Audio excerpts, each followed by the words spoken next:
Hi, my name is Athika Nethi, and for my community report, I decided to focus on the city of Flint, Michigan, and their recent water crisis. So Flint, Michigan is a city that's 66 miles northwest of Detroit. It's got a population of 100,000 people, 56% of whom are African American, 41% of whom live under the poverty line. It's got a lot of problems even before the water crisis hit it. It was hard hit by the economic recession, just as Detroit was, after GM closed in Detroit, and it demolished several factories in the area as well. So Flint ended up sinking into a deep depression that it's still not yet even come out of, really. It's been consistently ranked really high, sometimes first, sometimes second, in the list of most dangerous cities in the United States, with crime rates of about 7 times higher than the national average. And it's in this backdrop of city and history that the Flint water crisis started happening. Basically what happened was, back in 1964, Flint decided to start buying water from Detroit instead of creating a pipeline that would give it water directly from Lake Huron, which is where Detroit was getting its water. Lake Huron is part of the Great Lakes, one of the cleanest, freshest sources of fresh water in the entire United States. So it makes a lot of sense that they would start buying it from Detroit at that point. But in April of 2014, Flint wanted to join a regional water pipeline that would give it much cheaper water. But when Detroit heard of this, they threatened to shut down their water supply from Detroit if they switched over, because Detroit wasn't about to switch over to the regional water pipeline either. And so Flint, trying to save some money, about $5 million over the course of a couple of years, decided to, instead of try to broker a stopgap measure deal with Detroit during the period of time between Detroit shutting off their water and when this regional pipeline would be completed, decided to actually start buying or pumping in their own water from the Flint River. The Flint River has incredibly high chloride levels and an incredibly low pH level. It's not safe water to drink at all. And Flint actually had not been treating their own water since they switched to to buying water from Detroit back in 1964. And so they eventually put $4 million into the project of, redoing their treatment plants and everything. The issue, though, was that, again, Flint's water is just such a high saline content and such a low pH level that it became really, really, really difficult to even treat it to federal standards of chlorine and everything else.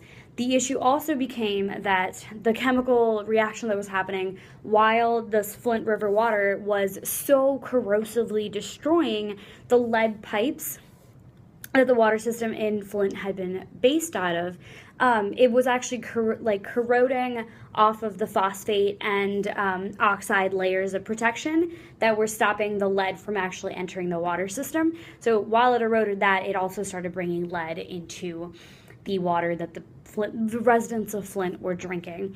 The same thing happened with the iron treatment plants or iron water holding cells that this water was being held in, and so that turned the water a really gross brown color as well. But more dangerous was the lead poisoning that was steadily occurring to the residents of Flint.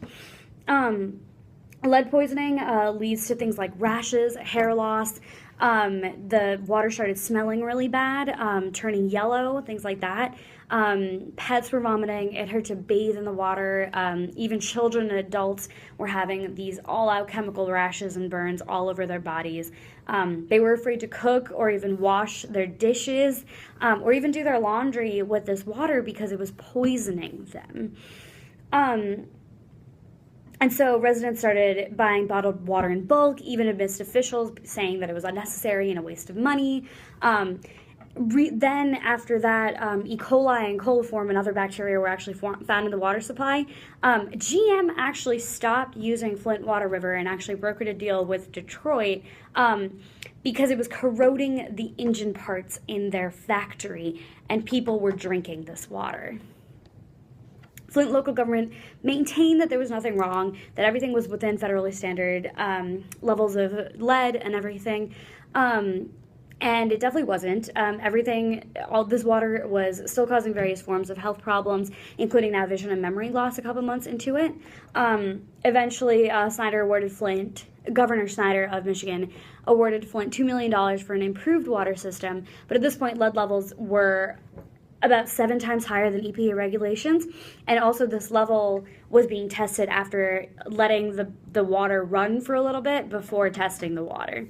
And so when independent studies were done, it was found that the lead levels in the water was actually about 27 times the EPA action threshold, which is like almost twice as much as is classified as hazardous material by the EPA. City officials, and especially the Michigan Department of Environmental Quality, are still saying that the water is completely safe to drink, and are still saying that this is just mass hysteria and that everything is fine. While internal memos and emails are going around saying that even the chief of staff of Governor Snyder is worried about this and is wanting to do something about it. Eventually, after high levels of lead are also found in drinking fountains of schools, of 3 different public schools, eventually aid money is approved and the government finally acknowledges that there might be a lead problem in their water. Bottled water is given out, sold, things like that. People are being able to buy at least safe water at this point. So now in the future, the issue is that while the immediate, and then in January, I'm going to have to edit this part out. Where did it go?